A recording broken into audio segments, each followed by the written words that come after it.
Okay, I think we're recording. I've got a little interesting story to read you all. I got this from a viewer. I would say subscriber, but I don't know if he subscribed or not. Quick update. I got an email from somebody that told me that in order for you to subscribe to my channel or anybody else's channel, you have to have a YouTube account to do that.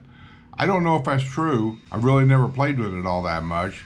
I do know this: if you do have to be a YouTube, have a YouTube channel, a YouTube subscription, whatever you want to call it, it's absolutely free. Easy peasy set up. When I set mine up, seems to me you hit it like new account when you go to the YouTube thing, and it'll ask for an email. That's how they notify you, is email. So you put an email address on there. And I don't think it was really much else. And that was it. And then you've got an account.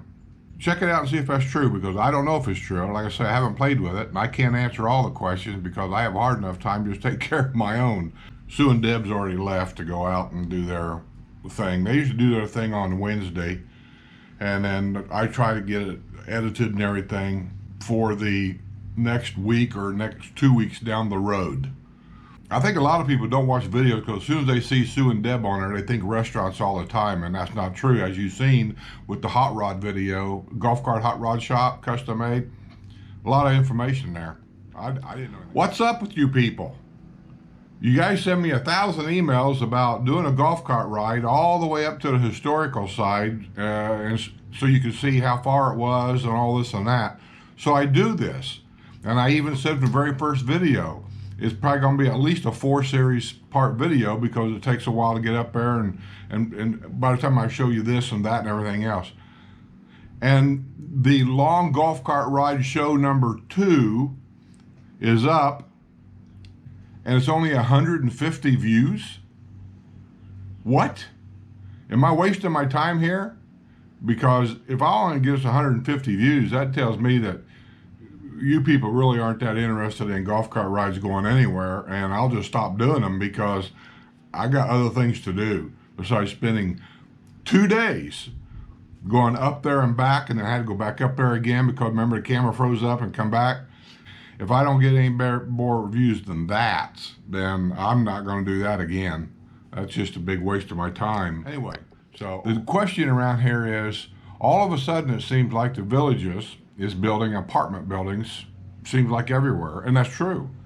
You never heard about them. People have brought it up in conversation a time or two, wanting to know if there's any condos. That's usually what you heard.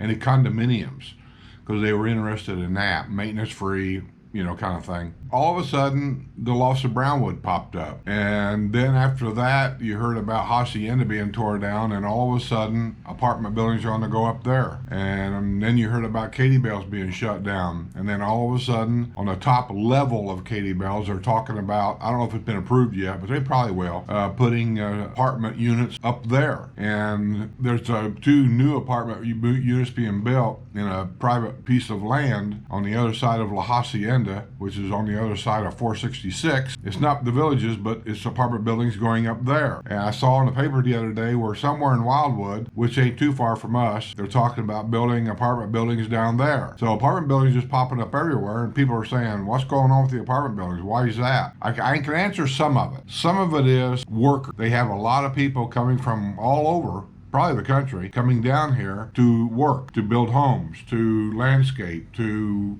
road work, all the different kinds of work that goes into building an infrastructure like this. So they got to have the place to house them. Apartment buildings is a good place to house them because some of these workers probably aren't here full time. They probably come down to do some work, and then for whatever reason, they'll leave.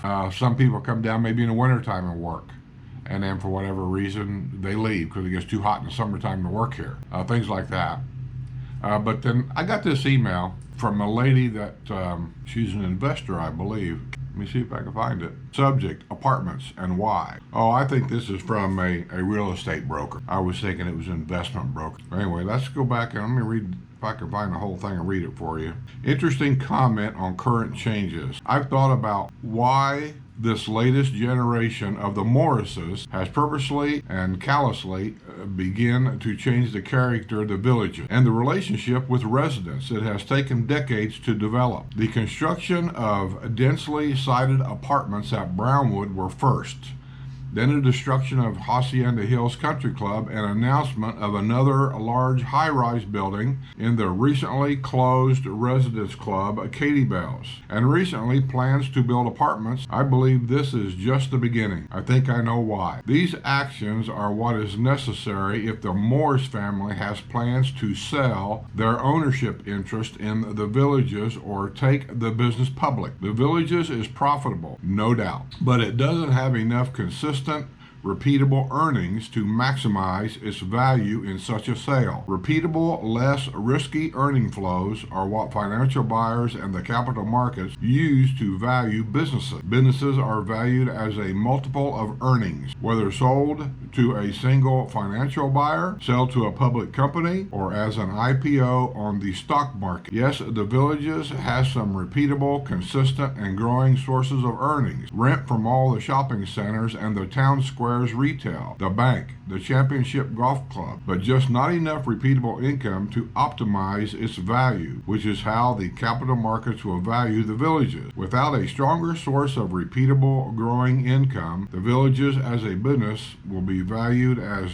just another home builder. Profits are great as long as the owners keep buying land, building houses, selling them to new residents. But if they ever stop that cycle, earnings drop dramatically. The capital markets are forward-looking and will ascribe a much lower multiple to the home building part of the business than to its parts that will be ongoing if the three Morris siblings who currently own the Villages leave or retire. To increase the value of the Morris ownership, more retail, apartments, and somehow monetizing their ownership of everything in the Villages not owned by residents will be necessary. The three Morris siblings are each billionaires individually according to Forbes magazine, but it's all paper wealth. If they sold their ownership to the Villages, it would be worth nowhere near that amount. They've reached an age when they are almost certainly considering retirement. And among the dozens of Morris Swartz grandchildren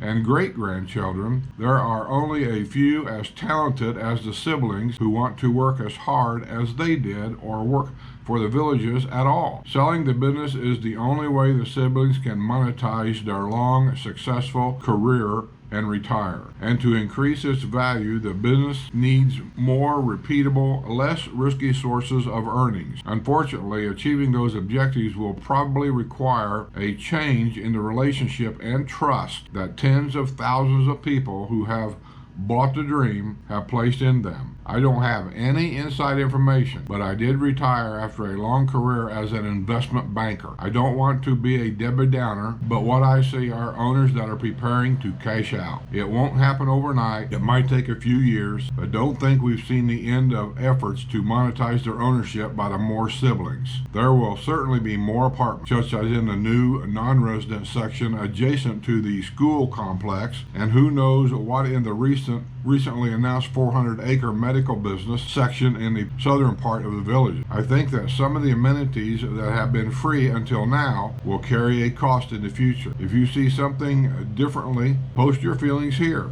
All I'm saying is that we should all remain aware of what's happening that might change Florida's friendliest hometown. By the way, I still think that remark, Florida's friendliest hometown, that's all a ploy, every bit of it. Because I've been coming here way too long to remember, long before friendliest hometown. It was more friendlier 25 years ago, and that's a fact. I'm not poking shots, but people who's been here a long time will tell you 25 years ago, it was a much friendlier place. Make the most of each day. Laura Morgan, broker associate. So there you go. And I've read this. Nobody knows if any of that's true. That could just be somebody's thought. But when I read it and then I think about what she says and things that I've actually seen here, leads me to believe that possibly maybe some of it is. Maybe they are wanting to go public. Maybe they are wanting to sell out. I can't imagine selling out. Maybe. who knows? You know, they always say that a business dies on the third generation, but who knows? That could be. But anyways, food for thought. I thought I'd read it to you because I found it interesting. Maybe you do too. So I'll put this up as soon as I can. And watch the long golf cart ride number 2. Whenever you see the long golf cart ride, that don't necessarily mean you've already seen it. I'm numbering them. Long golf cart ride number 1, long golf cart ride number 2, long golf cart ride number 3 is already ready. I ain't uploaded it yet, and I'm not going to until I see what happens to number 2. And there's going to be another one, probably long golf cart ride number 4, coming home, because I came home a different way. So watch them videos, because the viewership, man, is really sad.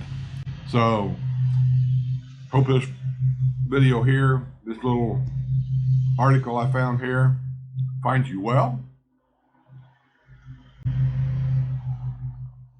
I have my morning coffee. I always read the news in the morning, and I found that, and I thought I'd cut the video right away. So until then, see you all on the other side.